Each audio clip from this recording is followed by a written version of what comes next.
Animal film क्या कहना चाहती थी और नहीं कह पाई।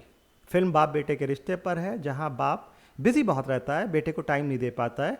Very relatable. ये जो दौर चल रहा है जहां इंसान रोजी रोटी को लेकर इतना बिजी हो गया है कि परिवार को टाइम नहीं दे पाता है जितना देना चाहिए।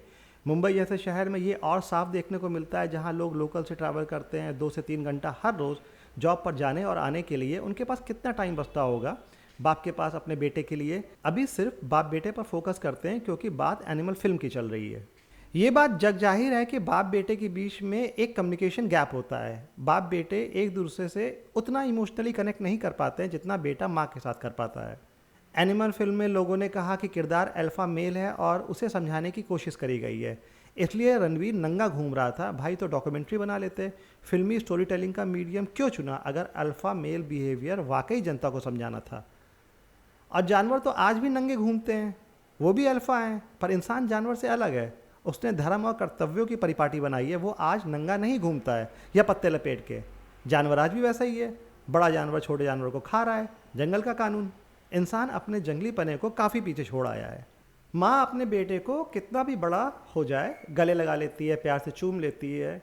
जब बच्चा छोटा होता है तो बाप भी अपने बेटे को गोद में ले रहता है, सीने से चिपकाए रहता है। पर जैसे जैसे बच्चा बड़ा होता है तो जो representation of emotion in physical way बाप बेटे में कम होता चला जाता है और कम्युनिकेशन गैप बढ़ता चला जाता है। और बाप का बिजी होना बाप बेटे की दूरी को और बढ़ा देता है। पर माँ के साथ ऐसा कुछ नहीं होता है, क्योंकि माँ के लिए बच्चा बच्चा ही रहता है, उम्र चाहे कितनी भी क्यों ना हो जाए बच्चे की।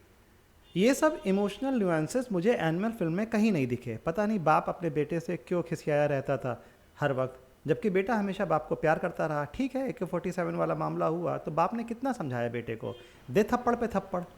अल्फा मेल की वाइल्ड नॉनसेंस इस कदर राइटर फिल्म मेकर के दिमाग पर हावी है कि फिल्म में कि बाप बेटे का जो नेचुरल रिश्ता है, जो नेचुरल रीज़न है कि बाप बिजी है और बेटे को टाइम नहीं दे पाता है, वो मुद्दा खो जाता है फिल्म में।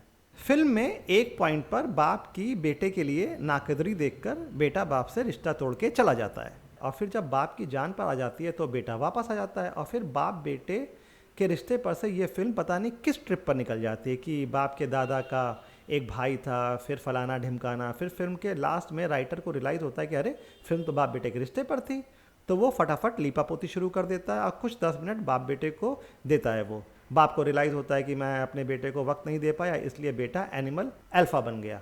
इतना अल्फा अल्फा नॉनसेंस भरा है फिल्म में। रणविजय अल्फा, उसका बाप अल्फा, बिछड़े हुए रिश्तेदार जिन्होंने इस्लाम कबूल कर लिया वो सब भी अल्फा। इस अल्फा के चक्कर में वेंगा साहब ये भूल गए कि एटम में बीटा और गामा भी होता है। अब 3 इडियट्स में फरहान और उसके अब्बू का जो ट्रैक है, उनका रिश्ता देखिए। बाप कितना स्ट्रिक्ट था, बेटा कितना डरता था अपने अब्बू से। बाप का सारा फोकस अपने बेटे की स्टडीज़ पर था, इसलिए वो रैंचो को पसंद नहीं करता था कि उसकी संगत में मेरा बेटा बिगड़ रहा है। फिर जब क्लाइमैक्स में हिम्मत करके फरहान अपने अब्बू से इमोशनली कन्फ्रंट करता है, जो बाप बेटे के बीच का कॉन्फ्लिक्ट पॉइंट है कि बाप चाहता है कि बेटा इंजीनियर बने और बेटा फोटोग्राफी में जाना चाहता है, बाप बेटे का वो सीन रुला देता है जनता को। क्या एनिमल कहीं आपको रुला पाई है? रणवीर के रोने पर जनता कितनी रोई है?